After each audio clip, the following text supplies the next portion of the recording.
Welcome back to the Life Well Balanced podcast. Today I'm sitting down with Bob Wiltfong, a former TV news anchor turned Daily Show correspondent, public speaking coach, TEDx speaker, and author of the BS Dictionary. From the bright lights of national television to navigating personal reinvention, Bob brings a one-of-a-kind blend of humor, honesty, and heart. In this episode, we dive into what it means to redefine success, show up as a present parent, and laugh at life, even when it hurts. Here's what we cover in today's episode: how chasing approval shaped Bob's comedy career, and what helped him finally let it go, what The Daily Show taught him about storytelling, pressure, and the power of editing, and how business speak became the inspiration for his hilarious, insightful book, The BS Dictionary. If you've ever felt like you had to start over, wear too many hats, or fake confidence while figuring it all out, this conversation is for you. So take a breath, open your heart, and settle in. This is the Life Well Balanced podcast with Bob Wiltfong and me, your host, Nick Houpt. This is the Life Well Balanced podcast with me, your host, Nick Houpt. A life well balanced for me. For me, a life well balanced is simply life well balanced is. I think a life well balanced is Bob Wiltfong. Nick Houpt. What's going on? It is good to see you, man. Yeah, good to see you. I am super excited to have you here. I think we're going to have a very good time. We have a celebrity in our presence. Oh, really? Yeah. Okay. You. All right. Well, tell my kids, man. That's all I'm concerned about. Tell my kids. But I want to start, we start every episode, I want to acknowledge you. You and I haven't known each other for too long. Yeah. But we have met probably all together. We have spent 3 hours probably around. Probably. Yeah. And I want to start by acknowledging you for who you are without blowing smoke up your ass. Okay. That's a good deal. I like to start conversations that way. I appreciate, one, you are a phenomenal speaker. Oh, thanks. I watched your TEDx and everything, and I like that you bring, what I've noticed every time we've gotten together, you bring seriousness about life with a goofy attitude involved. So you don't take it too serious, but serious enough. So I want to appreciate you for that. Oh, thanks. And the last thing is basically, I want to appreciate and acknowledge you for allowing us to buy Christmas presents for our kids with all the photos that you purchased from my wife. Yeah, anytime. We're happy to do it. Your wife's awesome. So yeah, it's our pleasure. I appreciate that. Yeah. And it was so funny. I was talking to Olivia after we came by your house to do the photo shoot this year, and I was like, I have never seen an island that big in my entire Either have I. Before I moved into the house, I don't know why islands are that big. Honestly, it's like a trend right now in housing, and I don't understand it. You cannot get to the middle of the island. I'm like, how do you reach anything? I know. You've got to like lay on it to get to the middle. It's I'm ridiculous. Like, man, I don't know. Is there a wine bar in the middle of that thing? Nothing. There's nothing except just to say to people, look at this island. It's so big. Yeah. That's awesome. Yeah. But I appreciate you coming here. Yeah, so I'm looking forward to having some fun with you. So we start with a very big question. Okay. And what it is to break the ice. I'm going to see if you notice how many BS Oh, okay. Break the ice. words I say. Okay, sure. I like that. During this whole thing. Okay. And I want to talk about your book and everything too, because I think it's great. It's funny. Your TEDx talk is really good. Thank you. And I like the message that you're bringing. So what we start with is called Who, What, and Why. Okay. And it is who has inspired you throughout your life to bring you to who you are today. What experiences have you had that molded you into the guy sitting right here? And why do you do what you do? Okay. Yeah. Who? I mean, my mind goes towards like well-known figures like MLK and Morrissey. I'm a big Smith fan, so some of his lyrics really resonated with me. Like one of them is that still resonates with me. I think it's a brilliant line, which is, "It takes strength to be gentle and kind," which, it's easy to laugh. It's so easy to hate. It takes strength to be gentle and kind. That's a Morrissey Smith lyric that speaks to me. As far as who, and then I go to the next level, like people in my life that have really inspired me. Gosh, there's so many people that are key figures in your life. I think of people that gave me chances that have changed my life I'm forever grateful for. So I guess that would be my inspiring. So like Pat Dolan was a news director in News 12 Long Island. He's with the Dolan family that owns like the Knicks and Madison Square Garden. They own a lot of things. They're very wealthy. But he was a very down-to-earth news director. He liked news, and he was a news director at a 24-hour local news channel in Long Island, New York, and plucked me out of Wichita, Kansas, and gave me a job and changed my life, basically. Because from there, then that led to improv comedy in Manhattan, which led to The Daily Show and all this other stuff, and it probably got me on the TED stage, right? So that guy inspires me. I'm forever thankful. Okay, what was the next question? What experiences? What experiences? Now I'll get personal right off the bat, Nick. And I did this in a one-person show, so it's out there. But I was the youngest of 6 kids, and my dad and my mom grew up in small farm towns in Kansas, and it was the 50s. And they got married, had kids like good Catholic kids are supposed to do. And somewhere in that relationship, my dad, in the 70s start to happen, my dad accepts that he's at least bisexual or gay. And so I found out, I got that confirmed when I was in high school. I won't bore you with all the details, but I found out my dad was like, he wasn't a heterosexual guy. He was bisexual. He's having like, homosexual affairs or relationships outside the marriage. So that was a lot for me to handle. And as a result, I'm a big song guy.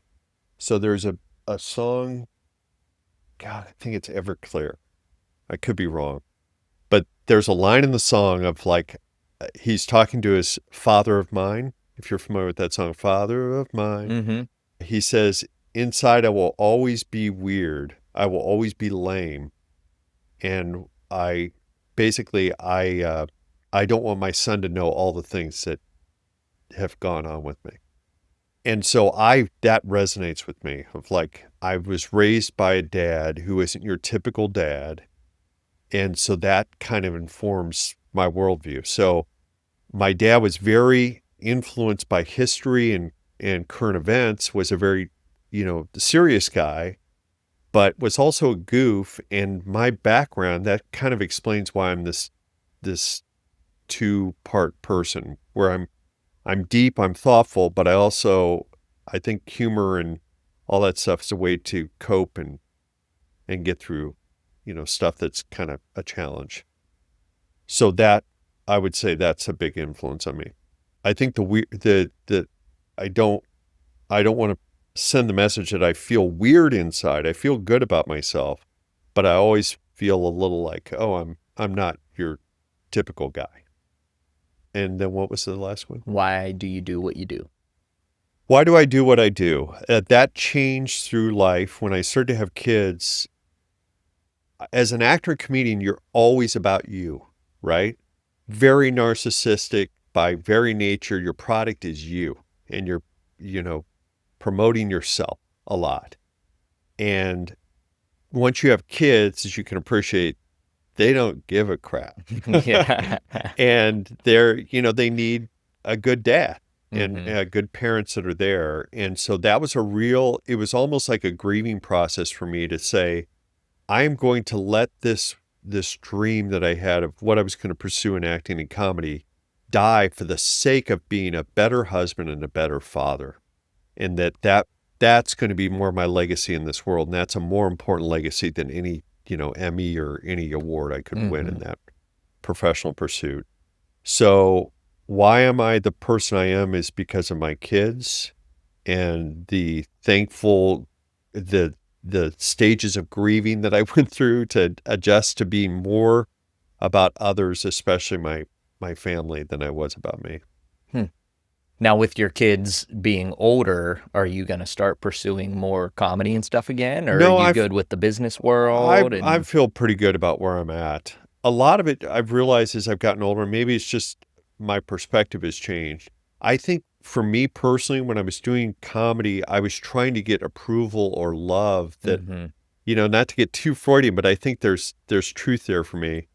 It was like, you're good. We like you. That was kind of the void that I was trying to fill through that. Do you And think now that I'm like, I'm okay. do you think that tied in with everything with your dad and stuff I being think in so. high school? How I'm sure it was tough with kids are mean, Yeah. and also, you weren't in a big city or anything, Yeah. right? I And was in Omaha, so, Nebraska. yeah, so it was probably a little tough. So I bet that's the tie-in of Yeah. approval from just growing up because, That and, I was the youngest of 6 kids.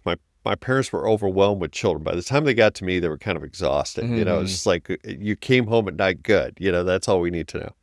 And I think, my dad was largely checked out. He was kind of, he was there, he provided for the family, but he didn't come to any of like, he didn't come to my baseball games. He didn't come to, the stuff I was doing as a kid, which is, everybody's got a busy life. I don't fault him for that.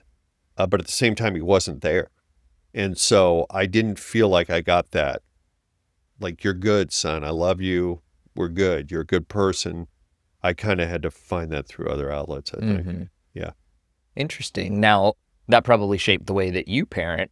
Were you the dad that Yeah. was at everything and stuff? I try to be. Yeah, I try to be. I like to think I am. And I'm more than willing to let my kids know, I love you. You're good. I've got your back 100%. I've died for you. It's like, there's no doubt with our kids. Yeah. Now, if I'm a middle-aged guy, middle-aged dad, and I'm struggling with figuring out how to have a professional career and show up for my kids, what's something that you would tell that dad? Whew. See, it's interesting because the careers that I was pursuing, I felt like you had to make a choice. And there are people that can balance it.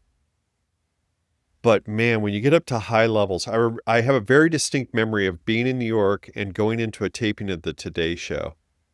And at that time, I was still in TV news, and I had aspirations to work up to that level of broadcasting, right? And I remember Katie Couric was the host at the time, and I was watching her outside, and I was thinking to myself, she has to wake up every morning at like 2:30 in the morning. On weekends, she's probably going out on assignments for national stories she has to get to interviews for.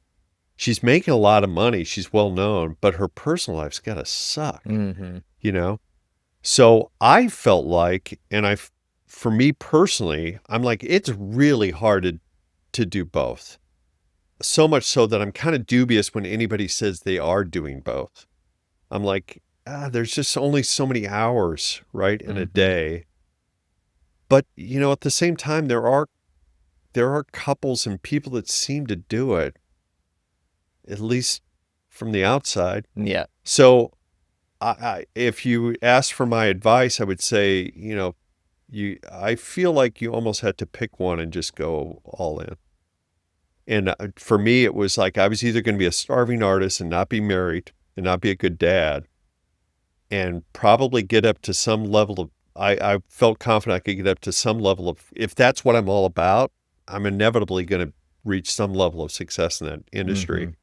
But I'm going to be a miserable person, horrible human being.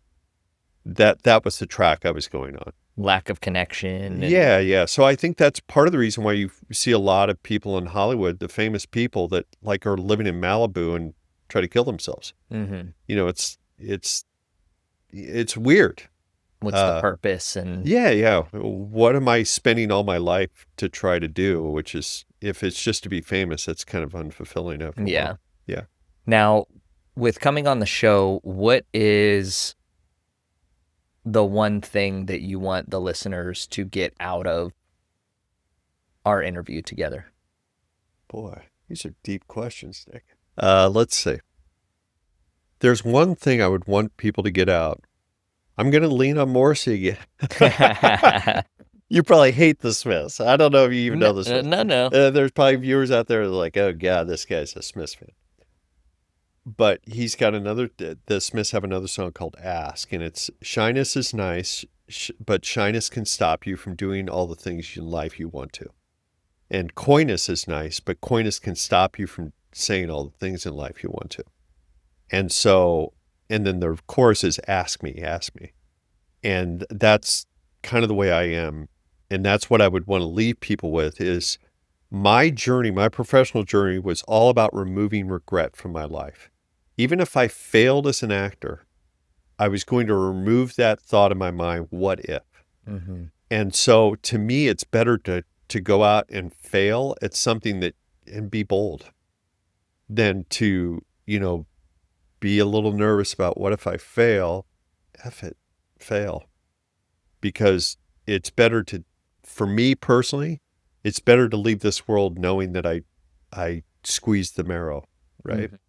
I was actually listening to something this morning, and it was talking about that, where they said struggles and failures are what make you who you are and what build that armor and help you grow through all of these challenges and stepping into that version of yourself.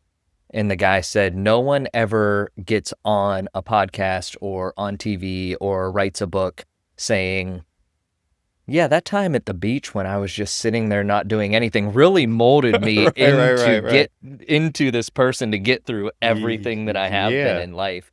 And I think that a lot of people do fail to take risks because they are afraid of failing. Yeah. And we just had a guy on here recently, and he was talking about this, and he said, you can't screw up your life. Oh, right. Yeah. And you have to just go for it. Right.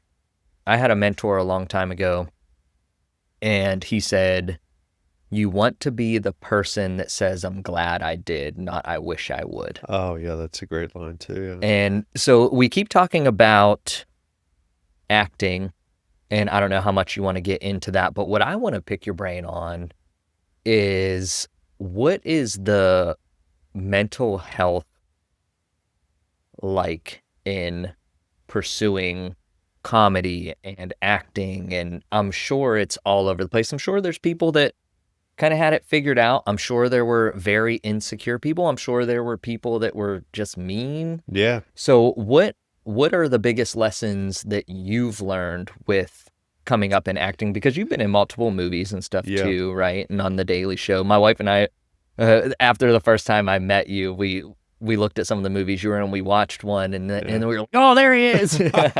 Don't blink. There he is. There he is. Yeah. Yeah, you're absolutely right.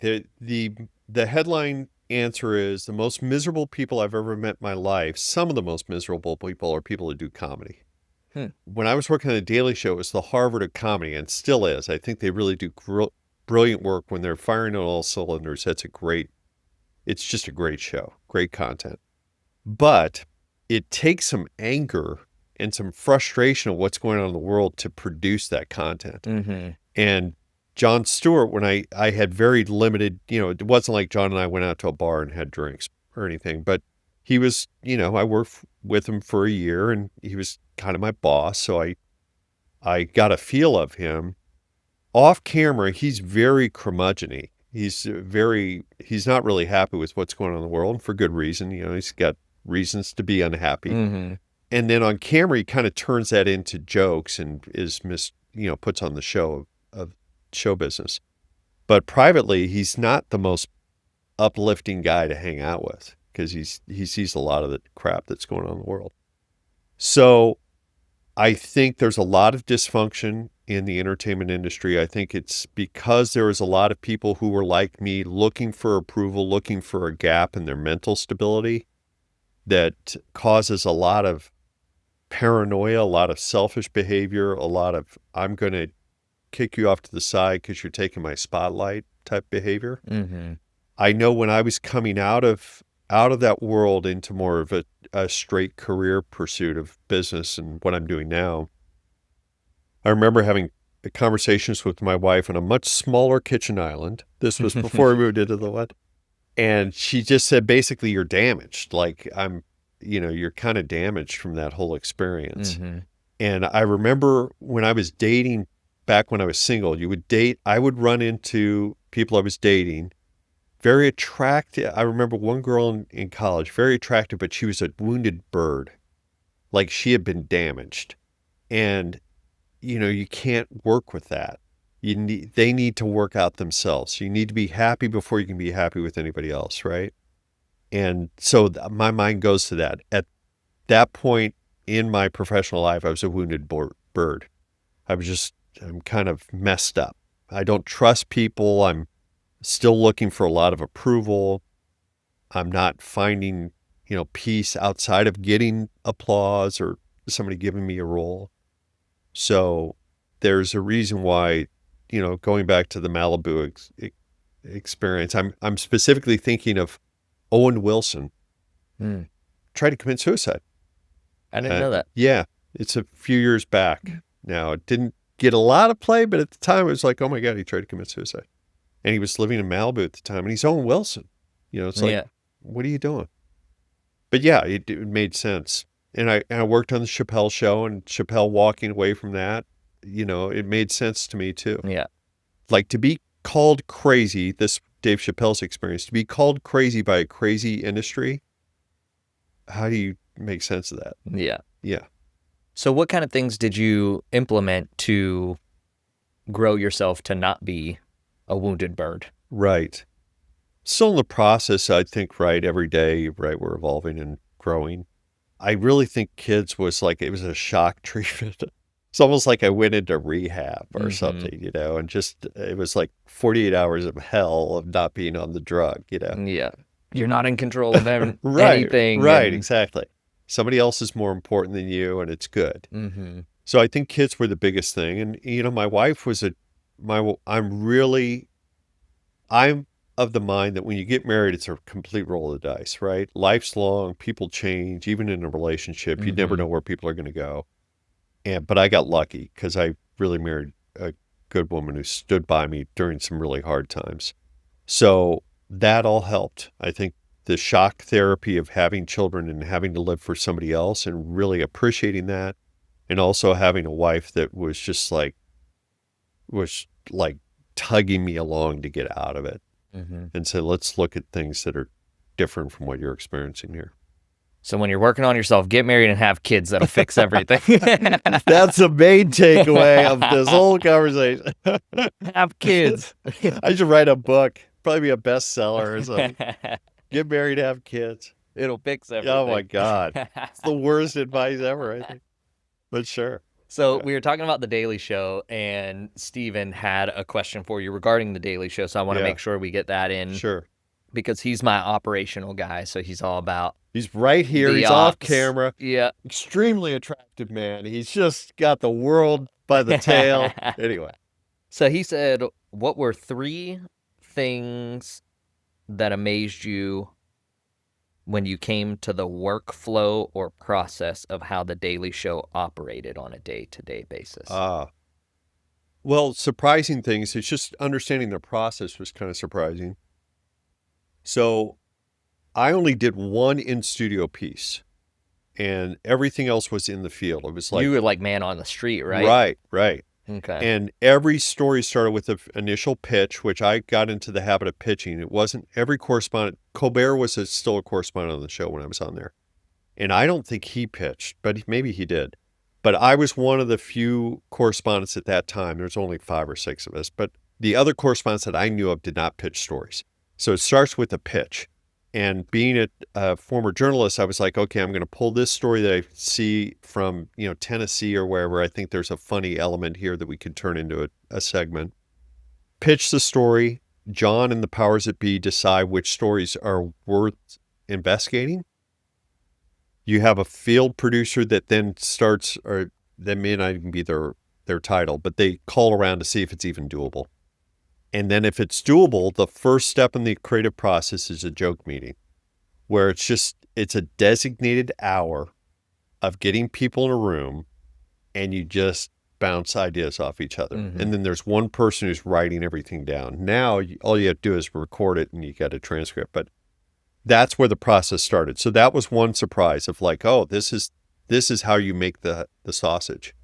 is it starts with just a good old-fashioned hour. We're going to just try to find funny stuff. Mm-hmm. And I've watched South Park kind of does the same thing. They're in a boardroom just trying to, Make each other laugh, pretty much. squeeze something out of this rock. Anyway, and then once you get that, then you start to develop a list of questions that you're going to present to the person out in the field. So the second surprise in the process was that it wasn't common practice when I was there that when you pulled up on an interview, say you were my person I was going to interview for the segment, that we did not, unless asked directly, we did not reveal that we were a comedy show. Mm. And so unless you knew what you were getting yourself into, it was going to get weird real quick. Within 2 minutes, it was going to get pretty weird. And I was surprised by that because I felt like, let's be above board. And it's almost better if it's still going to be uncomfortable for them because I'm going to ask them questions you should never ask of another human being, but we can still have fun. And I remember there was a field producer, I was traveling with him, and I told him that, I'll tell people, hey, we're a comedy show. And he was just appalled. He was just like, how could you do that? That ruins everything. I'm like, I don't know if it ruins everything. Yeah. So that was the second surprise. And then the third big surprise was how much time goes into the editing process, that there's like review after review, change after change after change. So by the time John or any of the hosts are on set and they're introducing a story, they've seen that story like 10 or 15 times. They know where the jokes are going to land. They've seen, if they're laughing, they've got it all out of them. But part of the business of show, right, is in the studio audience and on camera, they're still acting like it's all fresh and funny. Mm-hmm. And so that was interesting to me. I was like, oh, I can see John, when the studio audience is here, he's laughing. When he's in the edit bay with this, one-on-one, he's quiet. And it was just like, oh, John smiled. I was like, wow, he's genuinely amused here. Anyway, so those were my 3 surprises. Okay. Now, how did you make that transition from maybe not even transition, but reinvention? I feel like you're a guy that has reinvented himself multiple times. Out of necessity a lot, yeah. And so what caused you to make that reinvention besides kids and everything like that and move into writing the BS dictionary? Yeah. Money. Money was big. Yeah. Needed money. No, going back to my interests, I really enjoy, when I was in journalism, my ultimate job, my dream job, which I still think is a pretty cool job, all things considered, would be a correspondent in 60 Minutes.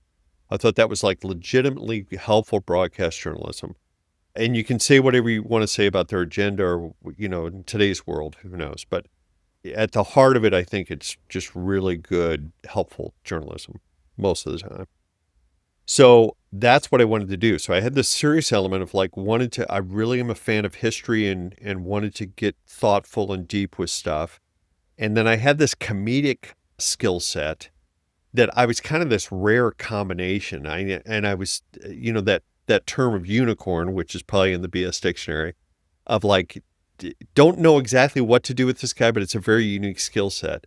And so when I was coming out of comedy and acting, looking for a stable 9-to-5 like business job, I was trying to figure out how can I marry these two things, because it makes me uber unique, but it's also, there are no job titles that say funny news guy. It just doesn't happen very often. So I was trying to figure out how can I make these two ends meet. And so originally I was like PR, and then it became content creation. And some of the best ways to break through the clutter of any platform is a little bit of humor while being serious and giving the medicine, right? Mm-hmm. So that was my kind of in. I was like, okay, I'll be a content creator and lean into the fact that I can not only be serious and in depth and do a one-on-one with your thought leader, but I can also kind of do a funny little take on something you could post on social media and actually get people to watch. So that's what drove me into what I do now. Very cool. Yeah. And with the book, you guys can find his TEDx talk on YouTube and everything. We'll link everything here. Thanks. Do you want to share the story of why Yeah. you wrote this book? Yeah, Because yeah. I think it's so funny. Yeah, so my wife, right, she gets out of TV news, she becomes this businesswoman. Meanwhile, I'm still this actor comedian. I don't know this world of business. And there was one day, Jill, my wife, was working from home, and she was about to get on a conference call with her coworkers. And we had been talking just like every day, man and wife, husband, wife things. Then she gets on this call and she starts using terms and words I've never heard before in my life. She talks about straw man, and there's agreement on the call. I was just like, I'm amazed not only she's using these words, but there's recognition from the group of like what she's talking about. They're going to blue sky. We're going to get a straw man out there. We got to get a tiger team on this thing. And she got off the phone. I was like, what the hell does that mean? What are these words that you're talking about? She explained them to me, and I immediately thought, oh, this is pretty good material. So I started writing jokes based on that. And one of the things I did to make ends meet is I became a freelance consultant on public speaking. So part of my background, as you alluded to, and thank you for the comment, is that somewhat, I'm experienced at speaking in front of groups. So I would consult business people on public speaking. And I had a gig in Seattle, T-Mobile, while I was writing these jokes and kind of collecting new terms. And I was talking during one of the lunch breaks with one of the participants, and he said, oh, man, I've got a list of these terms we used at T-Mobile. And I was like, oh, really? This is like widespread. This is other people that find this as rich as I do, and you're working in that world. So at that point, I said, there really should be a dictionary for this kind of stuff, because nobody teaches you at business school what Tiger Team is until you get out there. So at that point, I said, well, let's write a book. It'll keep me busy. It's a creative outlet. And through the process, long story short, I ended up with my co-author, Tim Ito, who was a former investigative unit guy for U.S. News World Report. So he kind of came from my same world where he liked comedy, he liked humor, but he was also like, let's get to deep stuff here. So he wanted to get origin stories, which I thought was brilliant. So in this book, it's not only the true definition of what these terms mean. It's about 300 quote unquote business terms, and we call them business speak terms, BS. Has the true meaning. Then as a joke exercise, I wrote what it really means, the joke, the BS meaning of it is what it is, for example. And then Tim and I combined to give you the origin story of who the hell said this for the first time, and why did this start to take off? So like we're still collecting terms for another book, which may or may not happen. Who knows where life takes us. But I was just introduced to a new term last week called DINK. Dink. Do you know what DINK means? I don't. Double income, no kids. So if you're a professional that says, I want to be a DINK, that's what that means. I don't want to have kids. I want to marry somebody with dual income. We live a nice life, no kids. So anyway, as soon as I hear words like that, it's like, if that's being, shared and nobody's defining what it is, in the business world, it hurts your credibility sometimes to go, I'm sorry, I don't know what DINK means. They just all smile and nod through it, So I was like, I'm going to be that person who's going to raise your hand and go, what the hell does DINK mean? And why are we saying DINK? That's my role now. Interesting. Hey, sorry for the interruption. I hope you are enjoying this episode. If you want to live a life well balanced, be sure to pick up our book, Tilting the Balance, a guided workbook for clarity, purpose, and transformation, available at tiltingthebalance.com. Now, back to your episode. Yeah. Because you said boil the ocean. I'm like, Boil the ocean. I don't know what that means. Oh, wow. That's in the book? And I was scrolling through the book looking at different stuff. Yak shaving. Yeah, yak shaving. I was like, I do that all the time. yeah, yak shaving. Yak shaving was a desperate attempt for a guy to make a term that had some traction, and he successfully did it. I'm like, I feel like all I do is small tasks to get big things done. And that's basically what Tilting the Balance, our book, is about, is like take the big task and turn it into small tasks. Yes. So we're just going to change it to yak shaving. Yes, yak shaving. And there's also the term of like eat an elephant one bite at a time. Kind of falls in that same category. Interesting. Yeah. This is so funny. And you shared with me the possible new book that you were working on, the comedy style of getting out of life or death situations Yes. with business talk. Yeah, I'm excited about that. And do you want to talk about that? Or? Sure. Through the power of AI, what we're doing too is using AI to create images that match these worst case scenarios. You know those books or calendar pages where it's like how to survive when your car goes in the river. It's those type of like worst case scenarios. And we thought it'd be funny to apply those to business situations and how you can use BS to get yourself out of these situations. So like one of the scenarios and I was just like, okay, let's make it basic and then let's just go to absurd levels. And I think one of the scenarios that we were investigating is like, how do you hide your identity when living in Thailand and trying to evade taxes or something? And so I put that into ChatGPT and they created an image. And now I've got an image that inspires it. So I'm like, oh, I can make a bunch of funny jokes about how this person is using BS to hide their identity. And then I've got this great image that I'd have to pay a lot of money for somebody to create. Yeah. And it's really fun to do. So that's where we're going right now with the book. I love it. Yeah. Let's talk about storytelling. Sure. Because you're a content creator, you have written a book, you're working on the new book, you have taught people public speaking. If I'm someone that is scared of public speaking, let's say I am a 32-year-old woman that is getting into the business world and has to start speaking publicly. What are 3 things that you would tell them of this is what you do? The first thing would be welcome to the club. Everybody's scared of it. Even people have been doing it for a while. There's a fascinating psychology to me of being seated, you and I talking, and let's say you have to walk 10 feet to get on a stage and talk in front of a crowd of 100. Your whole demeanor changes in that 10 feet. And there's the psychology of why that's so intimidating, why that is nerve-wracking is fascinating to me. So that would be my first piece of advice is you are not alone. No matter what people say, if they say, oh, I've got this, and, to a certain degree, if you know the content really well, you're comfortable, you're going to be more comfortable than other people. But if you put that person in a new situation, chances are they're going to be nervous too. So you're not alone.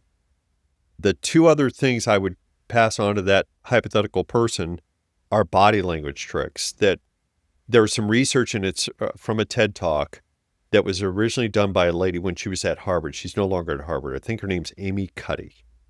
And she was investigating what body language does for your chemical balance in your body before you speak.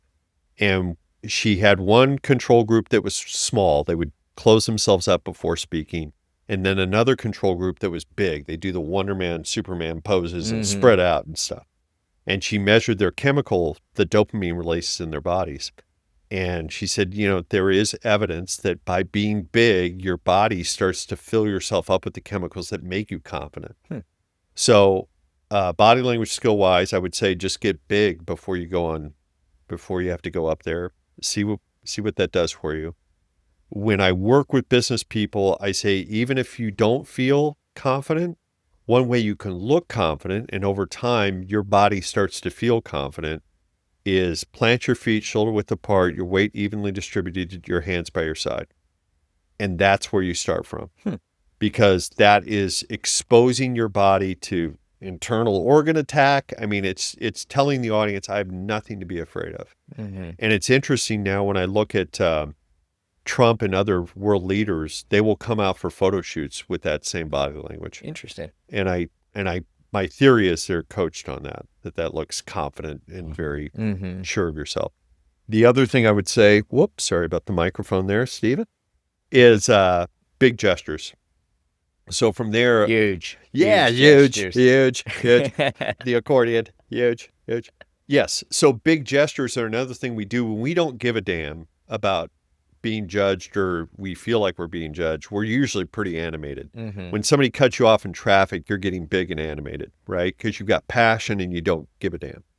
And that also cues an audience, oh, this is a confident speaker because they're not being small, they're being big. So I talk in the business world, show me the third quarter gap in revenue. Show it to me. Big. Don't Okay. be tiny. That's another way to come across as really confident and comfortable in front of an audience. And you start to feel that too. So come out on stage, start flicking everybody off. Well, within reason.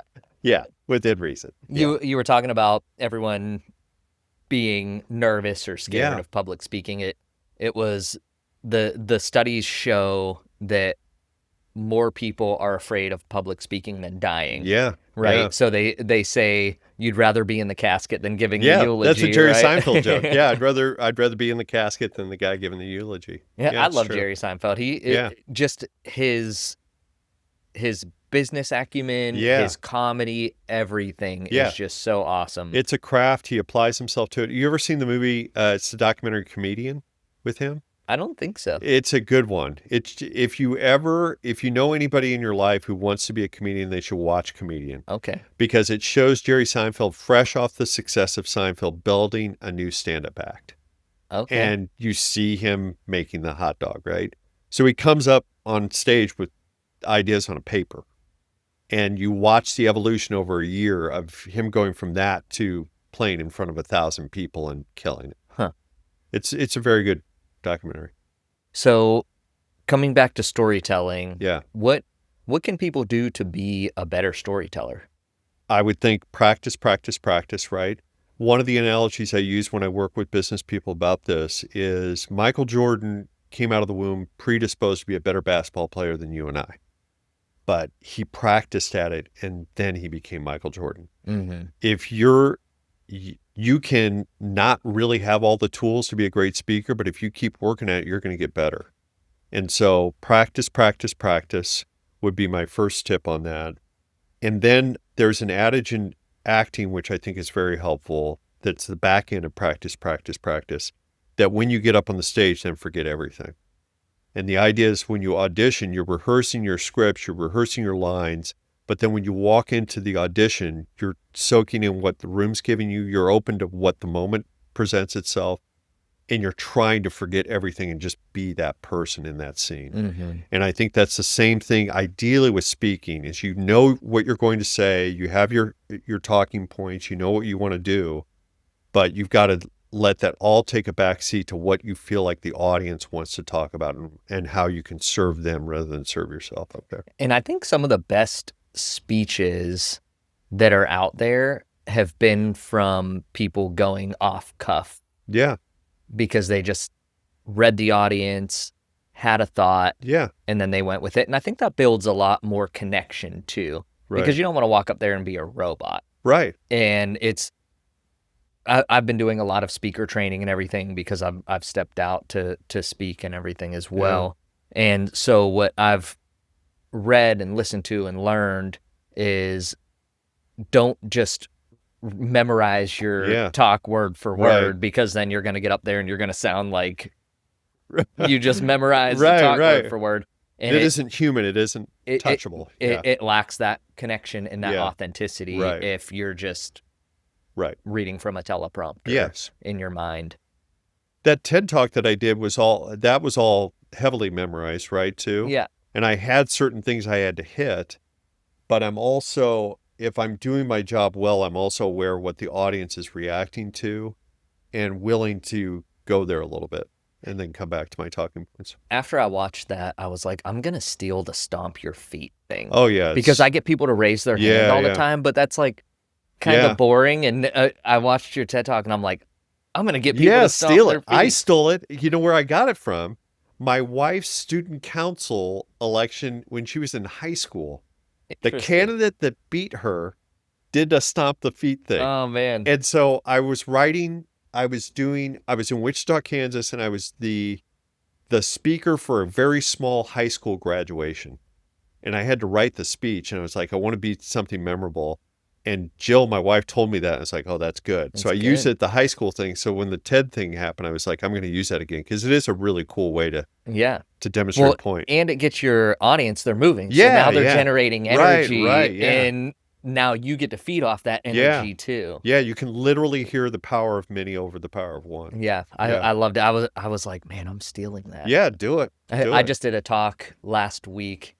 And I did a bunch of like energy cleanse, and I I was telling my mom about it, and because my mom actually gave a eulogy last week Oh, wow. too, and she basically called out the family because they've been fighting so much and gave this powerful talk on we're all fighting over this stuff, and now this person passed away and they were 39 years old. Oh, wow. And we're over here hating each other because Yeah. of this. And so she was asking about my talk, and I was like, well, it wasn't like that. Right. And I said, I had people up in their seats, and I said, I had some women were a little older. I didn't know if they were going to make it because Yeah. we're like bouncing and doing Oh, like wow. energy stuff and different things like that. And I just am telling you that because I think that ties into the feet stomping. Yeah. It's just generating that energy to feed off that energy. Yeah, as there's well. a concept that doesn't always, it doesn't always fit the content, but in general, it's good to excite the senses, Mhm. right? Either through sound, touch, smell, whatever. If you can do that as a speaker, it increases the odds of people remembering and finding your stuff really engaging. Yeah. So that's an example. You're just getting people up and exciting the senses. Yeah. I did a thing where I started and I just had everyone going like this. Oh, cool. Yeah, for rain. And Did you do rain? I didn't do rain, but Oh, okay. what's It's like a rain the idea is sound? that this is rain on a tin roof, Huh? something like that, a little, and then it becomes rain. Okay. That's an improv thing. And I then did- and then thunder. right. Heavy rain, Oh. and then you wind it back down to the rain dies. I might tie it in like Yeah. that. This is actually a qigong Oh, okay, thing cool. for generating energy. Cool. And yeah. so that's why I had them start like this, and you can feel it tingling Yeah, in your hands and yeah. stuff. I'm going to steal the rain thing. Yeah, the rain thing is cool. I'm sure there's good YouTube videos and demonstrations of it. Yeah, I'll have to check that out. Yeah. So I want to touch on a couple other things, but before we have to wrap up. Okay. With everything we've talked about, being a husband, a father, a business person, a comedian, you have lived a well-rounded life, and I want to ask you, with all of the experiences that you've had, what do you define a life well-balanced as? A life well balanced goes back to the remove the regret, that it's the fear of not doing overwhelms the fear of failure, basically. Mm-hmm. That, life is short, dude. And so why not be who you are and go for what you like to do? And I think there's a reason why when we get older, the grandma or grandpa starts to say stuff that's like, wow, this guy does not give a damn anymore. It's unfiltered. And I think that they're part of the theory. Maybe they're getting to the end of the life and it's like, I don't give a shit anymore. Why not? So yeah, why not be myself and tell my truth while I'm here? Because it all goes away. It all goes away. I'm sorry, Nick. What was the original question? What is your definition of a life well balanced? A life well balanced is that pursuing life with vigor, the carpe diem, the suck the marrow from life, which is Dead Poet Society type of references. If you're familiar with that movie. I watched that not that long ago. Yeah, I love that movie. Yeah, it's a good one. So that to me is a life well balanced is sucking the marrow. And I think there's a saying that's been said a million different ways, but it comes down to life is more about what you leave behind than what you gather. And I think that's a life well balanced. When you're looking at your day and you're saying, I've left things better than what I took things from. The Beatles had that famous last line of like, in the end, the love we take is the same to the love we make, or vice versa. I think there's something to that. So that to me would be a life well balanced. That's good. Now, with everything we've talked about, is there something we haven't covered that you want to share? Well, I want to hear more about you, Nick. Oh, no, this isn't about me. Let's see.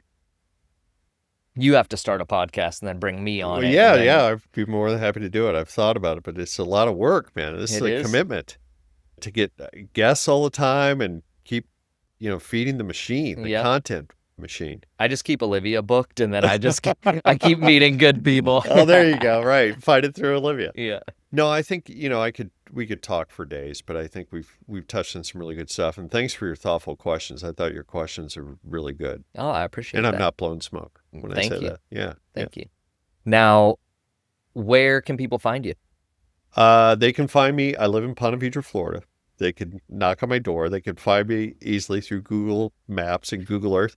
It's funny. The first time, sorry to interrupt you. The Yeah. first time we came to your house when Oh, Olivia was yes. doing photos for you around Christmas time, you guys had your house decorated. I'm like, man, this guy has some big balls. Because you have these giant balls Yeah, outside. yeah. That's very true. My wife takes a lot of I'm like, pride in the she's big balls we yeah. have out Your in wife the has yard. some big Oh, balls. she has huge balls, and she got more balls this holiday season. She can't have enough balls. Love it. Yeah, that's very true. Very true. Where can they find me? LinkedIn is probably my most active social media place on, that I actually go to and try to post every once in a while. So that's probably a good place to find me. The TED Talk is on TED.com. You can also just Google it, BS or business speak, and my last name isn't very common, so you can find that.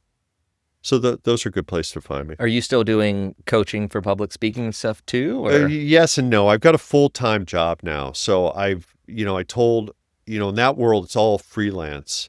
And I told my regular people that booked me, I said, I'm out. I just can't do it anymore. So unless my full-time commitment changes, I'm paused. But if I lose my job tomorrow, one of the first people I'm calling is some of those people I did Right. work for. Yeah. So we are coming down to the end here. Okay. So we'll never talk again? No, I think we'll talk more. I think we'll get Yeah, together no, more I often. get- yes. I know we both have had just a lot of stuff going on in life Right. and making some changes, and your kids are getting older. My kids just came in Yeah. to the world. Oh my and gosh. Are you tired? You got to be tired. I am tired. Yes. That's why I have Magic Mind over here. Yeah. How old is your youngest now? She's 2.5. Okay. So we have 2.5, 16, 19. Okay. And so mine are older too. Yeah. But then you have the 2.5-year-old. So I was telling Steven, Olivia and I went into a deep sleep last night. It was the first time in a long time. The 2.5-year-old sleeps in bed with us. We can't get her in her own room. Wow. But we finally were in a deep sleep. And then at 12:30, our smoke detector decided the battery was done. Oh my God. So 12:30 in the morning, I have a step ladder trying to figure out. Because that's what you're supposed to do as a guy. Yeah. That's what we're screwed. Yeah. These are things, quick aside. I had the same experience where it's like all of a sudden, I guess this is my default job. We had a skunk that got caught in a window well. Oh, man. A very deep window well when we lived in the burbs of Chicago. And I don't want to touch this thing. I don't want to go down there. But who else is supposed to do it? Yeah. It's me. You're supposed to check the fire alarm. I'm supposed to check on the skunk because we're the guys. That's what we do. Yeah. And, whatever. So. It is what it is. Yeah. So I'm glad you got at least some deep sleep. And So we got a little bit, but we don't get too much good sleep. And Olivia with her back and everything, but she's getting better. Good. So now coming into the end, we do what we call is a speed round. Okay, round. It's called balanced or unbalanced. Okay. So I'm going to ask you a question. You're going to tell me if it is balanced or unbalanced. Okay. If you want to elaborate more, you can. If we want to keep moving, that's totally fine too. Okay. All right. Let's go. Are you ready? Mm-hmm. Balanced or unbalanced? Prioritizing clarity over popularity. It's balanced. Balanced or unbalanced? Calling out BS even when it makes people uncomfortable. That is balanced big time. Letting go of titles that once mattered to you. Balanced. Letting your children see your failures. Balanced. Capital letters. Staying competitive as a personality trait. I thought when I saw this one, I was like, he's going to like this. I'm Switzerland on that one. Okay. I think there's some good stuff. There's some balance with being competitive, but there's also there's a saying of prepare, don't compare. Okay. So that's the danger of competitiveness. Prepare, don't compare. Yeah. Keep your head down, work on yourself. All the other stuff takes care of itself. Mm-hmm.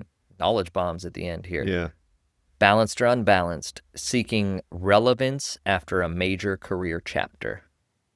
Boy, these are tough ones here. Because relevance, like, how do you define relevance? I mean, that's up to your Right, perception, right. right? So I'll say my first instinct is relevance means look at me. So I'm going to say it's unbalanced. Unbalanced. Yeah. Laughing at things that are actually painful. I think that's balanced. I think so too. Yeah. That question made me think of my uncle passed away a few years ago. Yeah. And randomly on a ski trip, Yeah. like a Sonny Bono kind of Oh, wow. thing. And I was at his funeral, and one of his friends that was with him on the ski trip, my dad came and introduced me, and I said, "You're the guy that killed him." And the guy like went white, and he's like, "Oh yeah, this is your son." And he was like kind of upset, and I felt so bad after, but I'm like, Yeah. that's just kind of how I was coping with stuff. Yeah, And, yeah. you know, life's too short. It's too short, man. You know. Yeah, yeah. Balanced or unbalanced, letting one talk define a chapter of your life. That is unbalanced. Bringing comedy into everyday conversation. I would say skews towards unbalanced. Unbalanced, really? Yeah, I think some comedy meaning I've got to be on. That's the way I define it. Okay. And to me, it's like, hey, you don't have to be on. Yeah. I was watching a documentary about Chevy Chase last Okay. night. Love everything Saturday Night Live, all that stuff. And he's constantly kind of making jokes. And even his loved ones were saying that's his coping. Mm-hmm. It's Like really a mask. Yeah, it's a mask. It's impressive when you can just you don't have to tell the joke. Yeah. So that's the way I interpret that. Okay. Yeah. I didn't even think about it like that. Yeah, So yeah. that's interesting. Yeah. Balanced or unbalanced? Coming on the Life Well Balanced podcast. Oh my God. Balanced. Yes. Awesome. Awesome. This has been amazing. Yeah. Thank you Thanks, so Nick. much for coming out. Thank you, Nick. I appreciate it. Yeah. Likewise. It's been fun. Yeah, You're, super fun. Yeah. Very thoughtful. I've enjoyed the conversation. Same. I truly appreciate it. Yeah. Thank thanks, Nick. you very much for coming out. Thank you, Nick.